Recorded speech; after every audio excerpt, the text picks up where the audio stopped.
Good to go. Okay, good. So we're going to start off just a sec with some questions. Media, if you have a question for Coach Spoonhour, if you'll just put it in the chat, and then I'll call on you as we go. But Coach, if you'll just start off, just general thoughts on the season that's upcoming. Well, gosh, there's so much you could talk about. I mean, I guess starting with the COVID stuff, it's strange for everybody, strange for the players. We've had what feel like pretty normal practices. When you test and you kind of hold your breath on that all the time and hope guys are staying healthy when they get away from you. I think before long, when we go to 3 tests a week, it'll get a little bit more nerve wracking. You're thinking about those things as much as you think about what you need to run on offense or defense, which is a strange thing.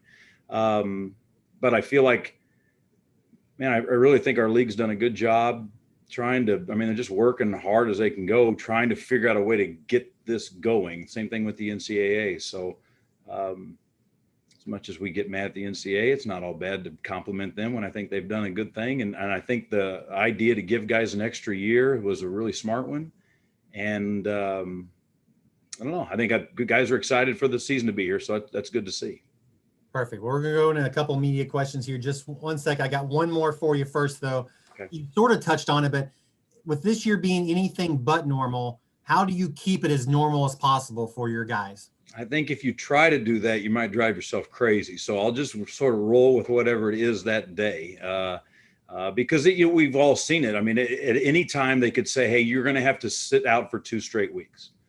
Well, my gosh, I don't know how you make that feel normal. So I think trying to, it's the same thing that anybody else has in their life, that you do the best job you can, try to staying away and cleaning up, washing your hands, and then just hope for the best. And so I don't, I really am. I think that the fact that they've gotten an extra year has put a lot of guys' minds at ease, because I don't know where we'd be sitting right now if you didn't. Well, perfect, Coach. We'll go start our media questions. Harry Schroeder, you're first up. Hey, good morning, Jay. How are you? Harry, how are you? I'm good, my friend. Hey, you guys put together, I don't know how you did it, but you put together a crazy hard schedule. Talk about that a little bit. It wasn't that hard. You just have to not be very bright. You start realizing when you're not very smart, things are really easy. You just start taking games. We had to play. So you have, as our schedule, it's been put out. I didn't know if it had been or not. Uh-huh. We put it on and pulled it off and pulled it on. We lost, it's just like most of our, most teams like us, you have to generate revenue with your schedule. And so we lost a big game that would have paid us early on in the year. And so we had to scramble to try to generate as much revenue as we could. It's not as though you would ever want to start, nor should you start your season at Wisconsin and then go to Marquette and then go to Butler. If you do like those kind of things, then I don't know how to help you. I'm not going to enjoy it. But so that's what we're doing. But you do it for, being in an MT allows you to play a couple extra games. That's a consideration, because, when the testing and everything starts, there is a possibility that it could be difficult to get all your games in, or even, my gosh, even half of them, if you start thinking about all the things that have to fall right. But those first 3 games are really going to be something.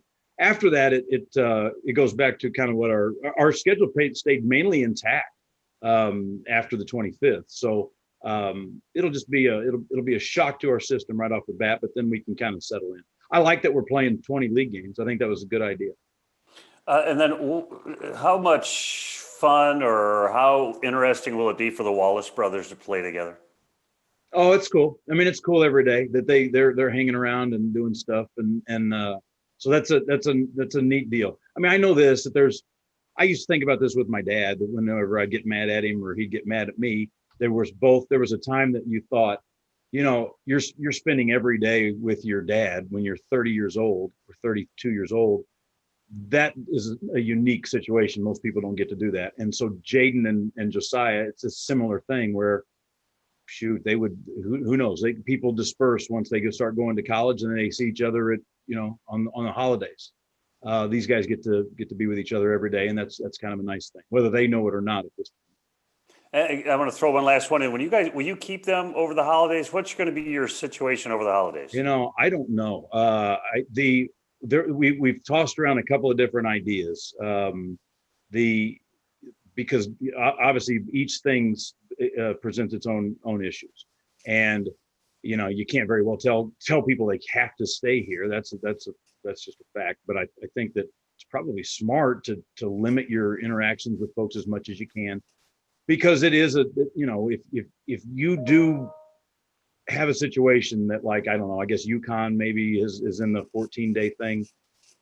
My gosh, I don't know how you take 14 days off and then come back with any sort of conditioning or anything, and then you got to jump right back in and play. I think hopefully you can avoid that at all costs. Thanks, Jay. Stay safe. Yeah, you got it. Thanks, Harry. Next up, we have Alessandra, your question. You guys were selected 5th in the conference preseason poll. Just how do you feel about that?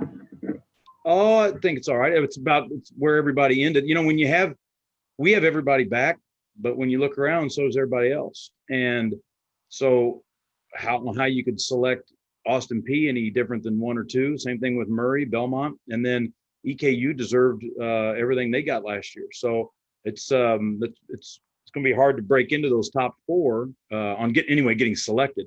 We got to figure out a way to play our way into the top 4. Coach, before I let somebody else ask one, let me play off that question. It's your 9th season. You've been around, seen a lot of different players in the league. This year we had 13 returning all-conference players. I know. Is it the most deep you've seen the league in the amount of people returning in a year? No, it's got to be. And the other thing is that almost everybody's a junior or a sophomore. I mean, almost everybody in that group.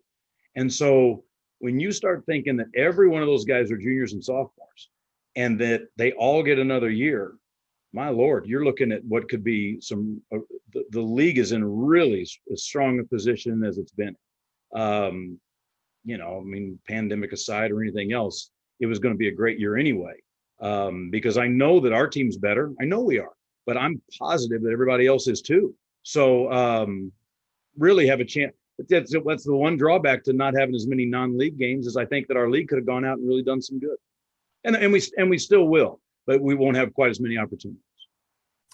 We go next to Mike Brad. Hey, Jay, can you talk about the new guys? I mean, we know about, you got a lot of guys back, but right. Who of your new guys, who figures to break through here and make a mark? Lots. Last year when we had some returners, and I thought, hey, these new guys are really going to do well. I feel the same way. And I guess you start, we did okay rebounding and everything, but we were small. We were as small as any team there was. And so we added Sammy Friday from Siena. He's a graduate, but 6'9", 40 or 50. He's big. And then Madani Jara is a transfer from St. Louis U, and he just received his waiver. So he's 6'11". So right off the bat, there's a couple of guys with some size and girth, and allows you to at least defend better around the basket. Skip and George can still do what they always do, but this allows, you don't have to wrestle with a guy who's 50 pounds heavier than you. And then Barlow Alaruzo is a guy who's a little more skilled, but he's also 6'8" or 9" and can shoot a little bit. So that makes you feel pretty good in terms of having just some guys that that look like guys on the other teams. And then at the guard, we losing Sharif. I really wanted to get a point guard that would allow Josiah to, think about scoring, allow Mack to think about scoring and not have to think about playing point. So Junior Farquhar and Henry Abraham both have really done a nice job in practice. And so, the new guys coming in, I feel like are really going to help us. So if the guys from last year will do as good or better, then we're feeling pretty good. If I could follow up real quick too, Dang tore his Achilles last year. Yeah. Where's he at right now? He hasn't practiced. He comes out and shoots and moves around, and it's one of those things that it takes a calendar year, they always say with those things, and I can kind of see it. he'll go out and move around and shoot, and there's not much of a limp, but he's not ready to do much yet. So we'll just see. I think the prudent thing probably is you wait it out, and you never know. I mean, at the end of this year, he may feel differently, but I think right now it's sort of like, I'm going to take my time and get this better. We got about 6 more minutes with the coach. If anybody has a question, just put it in the comments there, and I will call on you, Coach. I actually watched the video that you all did last week where you rewatched the Murray State game. We had a lot of time to kill. Well, what was it like just watching? I know you always watch film, but what was it like watching the film and talking about it with your players? I hadn't watched it really since, I think the day after the game, when really you're supposed to be getting ready for the next game, there was no way you were preparing for the next game because that was all anybody talked about. So I think at practice that day, we sort of put the clips on. It's whenever you have a win, and especially a fun one, it's kind of fun to rewind it and watch everybody's reaction on the bench. Well, that thing had so many different ups and downs to it that it was wild. But the thing that it's on YouTube. It's a fun thing. Rich Moser and Sports Information put it on. It's a neat thing. It's a little 20-minute show. But we interviewed Josiah and Kayshawn because they're the 2 guys that make basically the last 2 shots. But you realize there's a lot of guys that made plays in that, which would make sense. I mean, but Mack hits a couple of threes, and Sharif makes a nice layup and makes a 3, and it was fun to watch it again. Again, like I said, we didn't have anything to do this summer. We didn't have camp. We couldn't recruit, so we were just sitting around reliving past glory. We're going to have Mack join us shortly. So can you talk a little bit about him and what he's done in his time there and how he keeps continually to get better? Yeah, that's the first and most important thing is he gets better all the time. There's a thing about players and maybe just people in general that you don't typically like to do things that you don't do well. And so we all like to do things that we're good at, whether it's playing guitar or whatever it is. But working on things that you maybe don't do so well, it's a tedious thing. And some people just avoid it.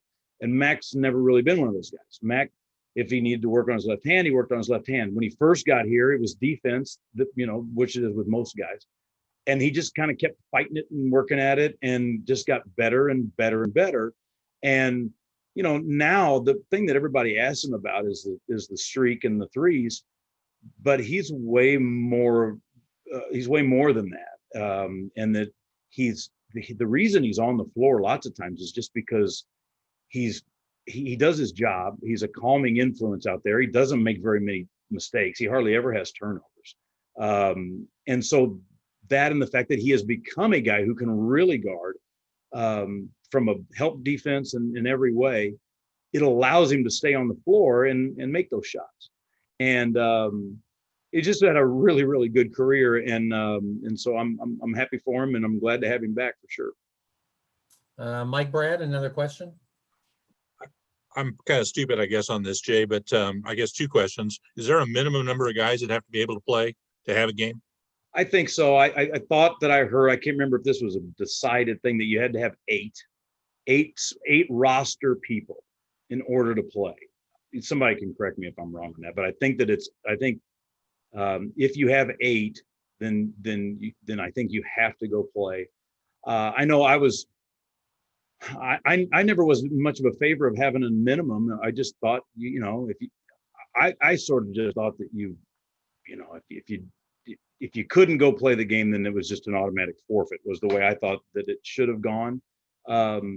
Because you get into lots of dicey things about which 8 and why do we have 8 and are they COVID related and all of those things, which I'm sure that we'll run into lots of stuff as we go, because it's just new ground. Nobody's, no one in any administrative capacities ever had to deal with anything quite like this before.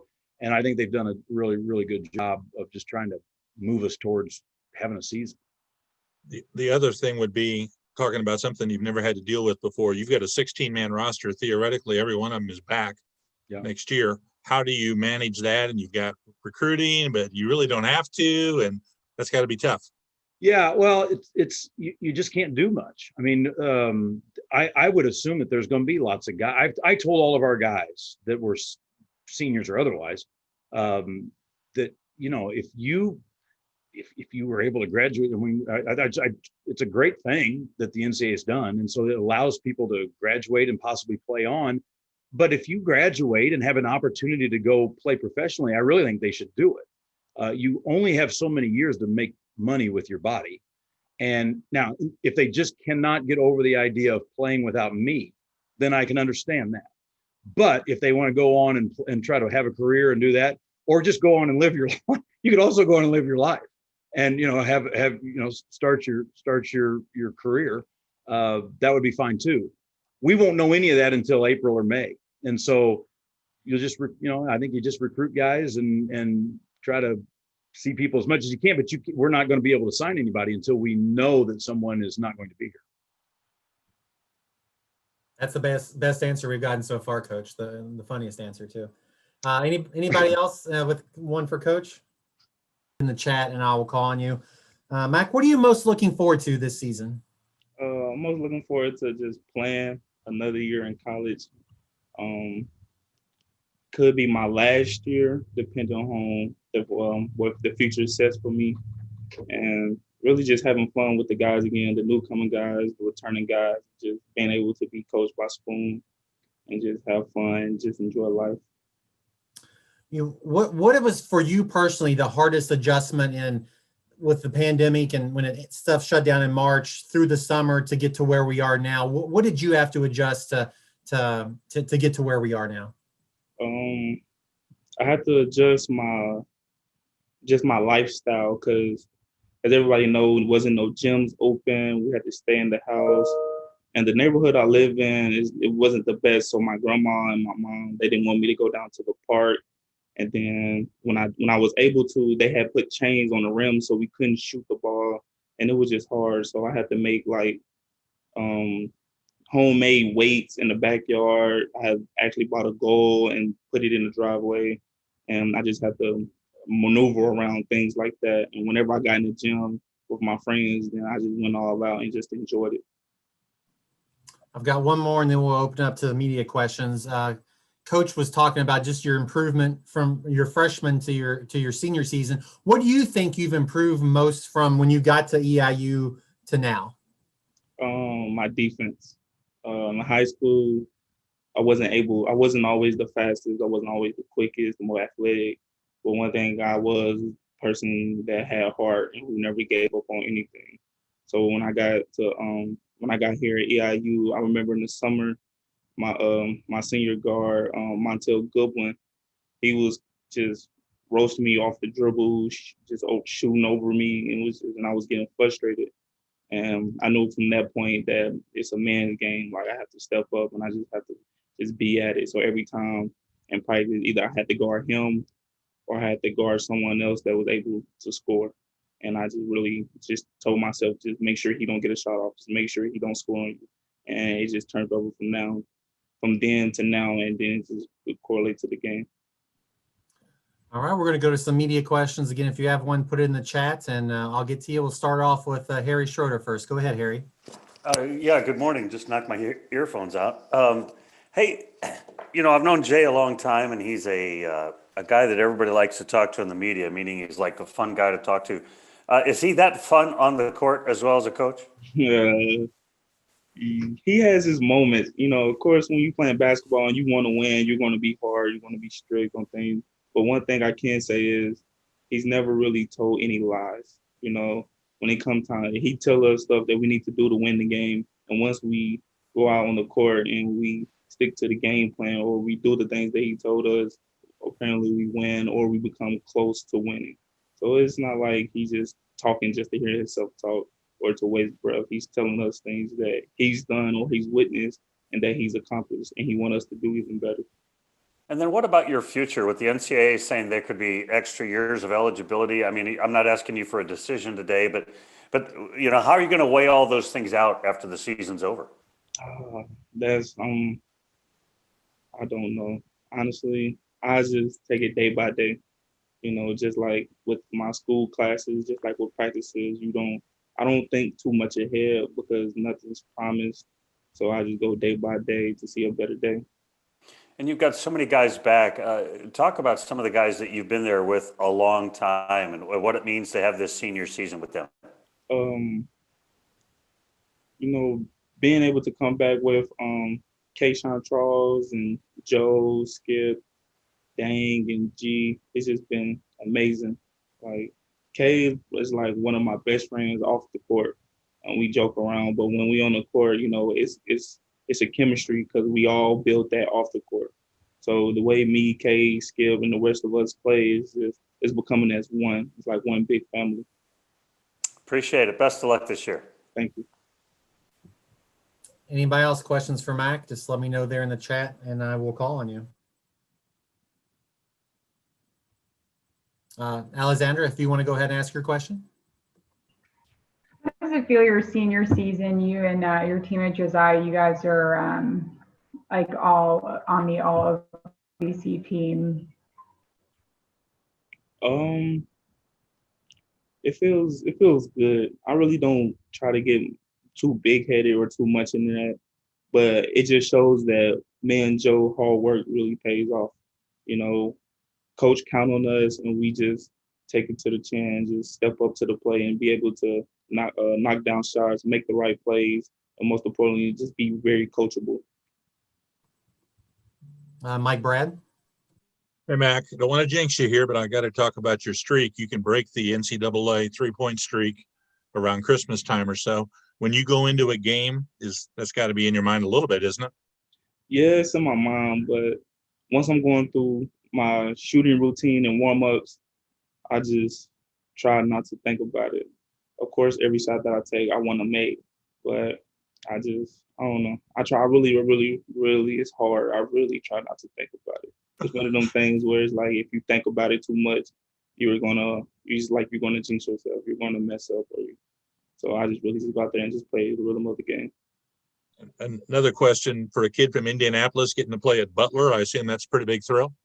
Yes, and it's gonna be hard to play without fans, you know, because I know I have a lot of friends and family that wants to come and watch me play. And once I tell them no fans, it's like a big letdown for them. You know, it's my last year, and they just want to see me. I've been on the rise since I was in high school, and to finally make it through college and just stick with what my dreams is it's a blessing. And they want to see me. So playing at Butler, it's not something that I've dreamed of, but I'm pretty sure that it will be really fun.